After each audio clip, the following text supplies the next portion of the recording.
ಮತ್ತೆ ಮತ್ತೆ ಕೇಳ್ಬರ್ತಾ ಇದೆ. ನೋಡಿ, RSS ಅನ್ನೋದು ಒಂದು ರಾಷ್ಟ್ರೀಯ ವಿಚಾರವನ್ನು ಇಟ್ಕೊಂಡು ಸಮಾಜಮುಖಿ ಕಾರ್ಯ ಮಾಡೋದಕ್ಕೆ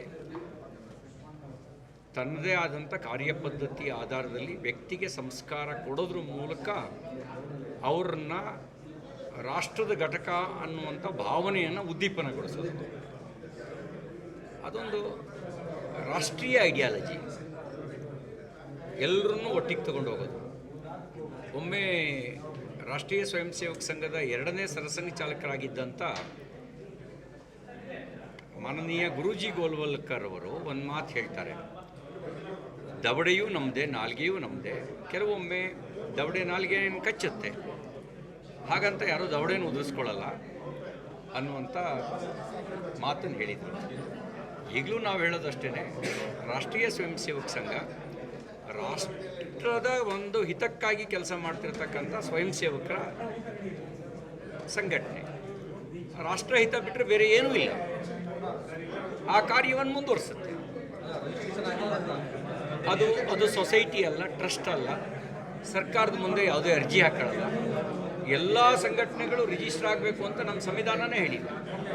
ಯಾರು ಸೊಸೈಟಿ ಆ್ಯಕ್ಟ್ನಲ್ಲಿ, ಟ್ರಸ್ಟ್ ಆ್ಯಕ್ಟ್ನಲ್ಲಿ ನೋಂದಾಯಿಸ್ಕೊಳ್ತಾರೆ ಅವ್ರು ನೋಂದಾಯಿಸ್ಕೊಳ್ಬೋದು. ಯಾವುದಾದ್ರು ಸರ್ಕಾರದ ಅನುದಾನದ ನೆರವು ಪಡೆಯುವಂಥವರು ಅರ್ಜಿ ಹಾಕ್ಬೋದು. ಇದು ಯಾವುದೇ ಸರ್ಕಾರದ ಅನುದಾನಕ್ಕೆ ಇವತ್ತಿನವರೆಗೂ ಅರ್ಜಿ ಹಾಕಿಲ್ಲ, ನಮಗೆ ಪ್ರಶಸ್ತಿ ಬೇಕು ಅಂತ ಕೇಳಿಲ್ಲ.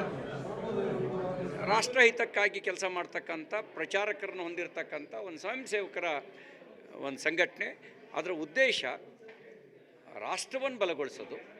ಕಾರ್ಯಪದ್ಧತಿ, ಆಟ, ಹಾಡು, ಕತೆ, ಈ ಮೂಲಕ ರಾಷ್ಟ್ರಕ್ಕಾಗಿ ಕೆಲಸ ಮಾಡಿರುವವರ ಸ್ಮರಣೆ ಮಾಡಿ ಪ್ರೇರಣೆ ಪಡೆಯೋದು.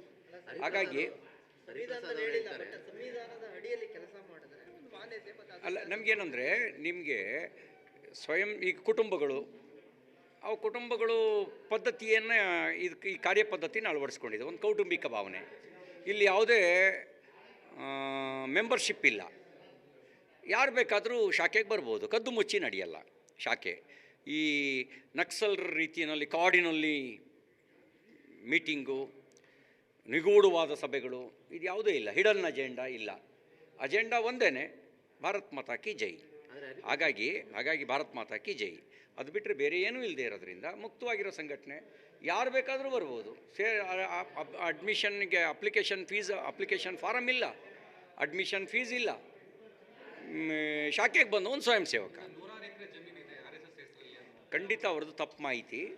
RSS ಹೆಸರಿನಲ್ಲಿ ಯಾವುದೇ ಆ ರೀತಿ ಜಮೀನನ್ನು ಹೊಂದಿಲ್ಲ. ಇನ್ನು RSSನಿಂದ ಪ್ರೇರಣೆ ಪಡೆದು ಕೆಲವು ಸಂಸ್ಥೆಗಳು ಕಾರ್ಯನಿರ್ವಹಿಸ್ತಾ ಇದ್ದಾವೆ.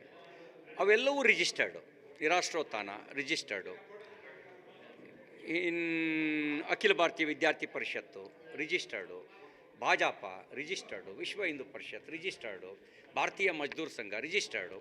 ಅವೆಲ್ಲವೂ ಕೂಡ ರಿಜಿಸ್ಟರ್ ಆಗಿರ್ತಕ್ಕಂಥ ಸಂಘಟನೆಗಳು.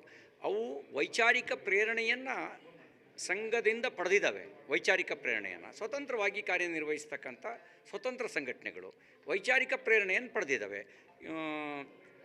ದೇಶಭಕ್ತಿಯ ಪ್ರೇರಣೆಯನ್ನು, ವೈಚಾರಿಕ ಪ್ರೇರಣೆಯನ್ನು ಪಡೆದಿದ್ದಾವೆ. ಹಾಗಾಗಿ ಅವರಿಗೇನಿದ್ದಾವೆ, ಅವರಿಗೆ ಒಂದು ಅರಿವಿಲ್ಲ ಟೀಕೆ ಮಾಡೋರಿಗೆ, ಇಲ್ಲ ಪೂರ್ವದ್ವೇಷ ಇದೆ, ಇಲ್ಲ ಒಂದು ಪಿತೂರಿಯ ಭಾಗವಾಗಿದ್ದಾರೆ. ಈ ಕೆಲವು ತುಕಡೆ ಗ್ಯಾಂಗ್ಗಳಿದ್ದಾವೆ, ಭಾರತವನ್ನೇ ವಿಭಜನೆ ಮಾಡುವಂಥ ಸಂಚು ಮಾಡ್ತವೆ.